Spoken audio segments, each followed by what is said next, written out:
নমস্কার বন্ধুরা, মামুনি food and blog আরেকটি নতুন ভিডিওতে আপনাদের সুস্বাগতম। দেখুন, আজকে আমি বানাচ্ছি নারকেলের নাড়ু। এখানে আমি নারকেল নিয়েছিলাম 200 গ্রাম আর চিনি নিয়েছিলাম 250 গ্রাম। যেহেতু আমার বাড়িতে সেরকম মিষ্টি কেউ পছন্দ করে না, না হলে 200 গ্রাম নারকেলের জন্য 300 গ্রাম চিনি নিলেও চলতো। তো এটাকে আমি প্রথমে মেখে আধা ঘন্টার জন্য রেখে দিয়েছিলাম। তারপর আমি গ্যাসটা জ্বালিয়ে এটাকে আমি একটু নাড়িয়ে নিচ্ছি। এটাতে কোনো জল দেওয়া হবে না, চিনির থেকে নিজের থেকেই জল বেরোবে।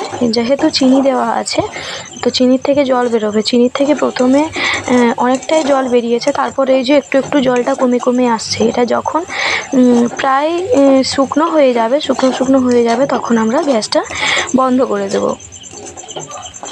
তো যতক্ষণ না চিনিটা একটু শুকনো হয়ে যাচ্ছে, মন্ডর মতো না হয়ে যাচ্ছে, ততক্ষণ এটাকে নাড়াতে হবে।